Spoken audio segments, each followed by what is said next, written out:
s'intéresser aux haies, ça nous est venu par le projet de territoire qu'il y a eu à la communauté de communes en 2006.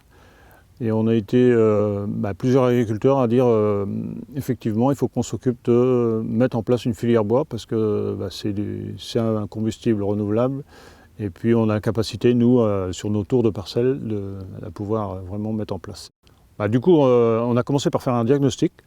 Là aussi c'est la Chambre d'agriculture qui a proposé à tous les agriculteurs de faire un petit peu l'inventaire des haies qu'on a, des essences, et voir un petit peu la pertinence d'une filière bois sur notre territoire. Il a fait apparaître qu'il y a peu de linéaires de haies par rapport à une ferme de 150 hectares, et puis qu'elle était composée assez rapidement d'aubépines, de choses comme ça. Donc en fait on a pu caractériser les linéaires de haies qui rentraient vraiment dans une filière bois, qui était exploitable par une déchiqueteuse et ensuite pour faire de la plaquette.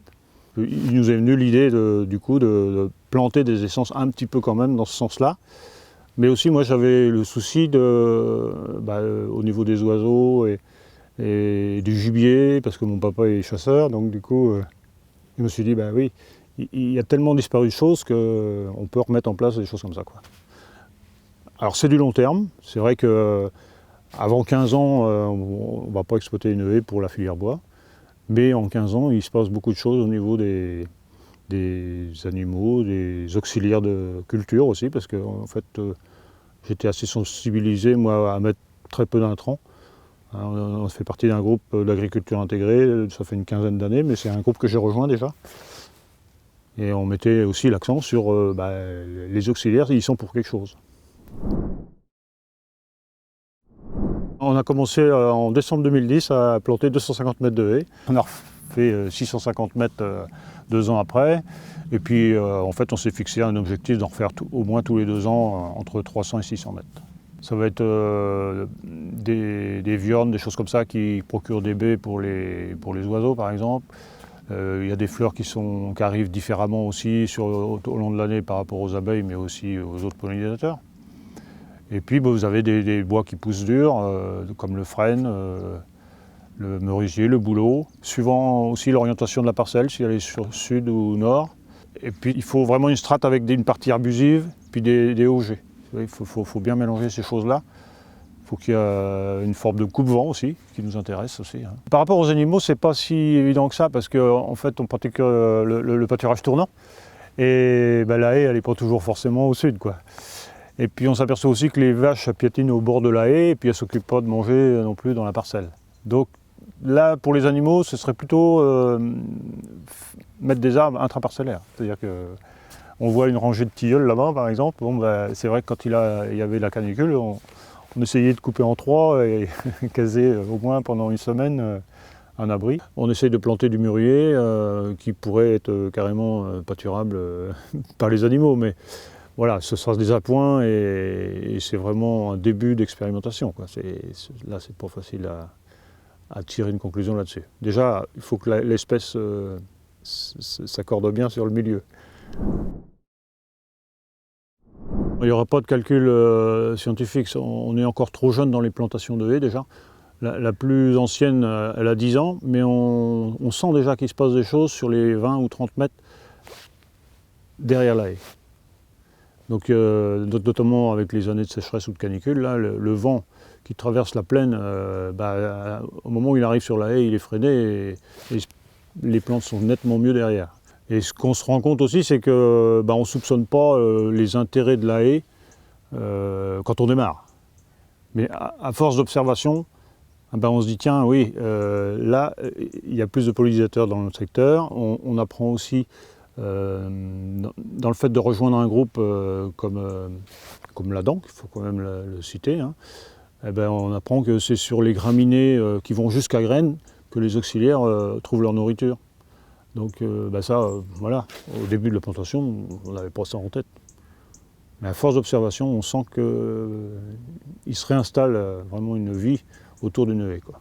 Avec l'OAB, là, donc l'Observatoire agricole de biodiversité, on a tout bêtement une petite planche de hêtres et puis 2 nichoirs qui vont être qui vont être plantés là aux abords d'une haie et aux abords d'un champ sans haie. Et ben, il n'y a pas du tout la même population et il y a beaucoup moins de vie en termes de pollinisateurs où il n'y a pas de haie, quoi.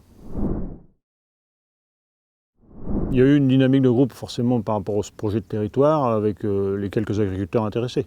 Donc l'intervention de M. Pivin, il y a eu aussi l'intervention de Laurent Nevoux, donc de la SIC Bois Bocage Énergie, hein, sur l'Orne, qui nous ont aidés aussi, et puis nous ont aidés à prendre conscience un petit peu de l'aspect soin à la plantation, et par rapport au nombre d'espèces aussi qu'il faut mettre en place.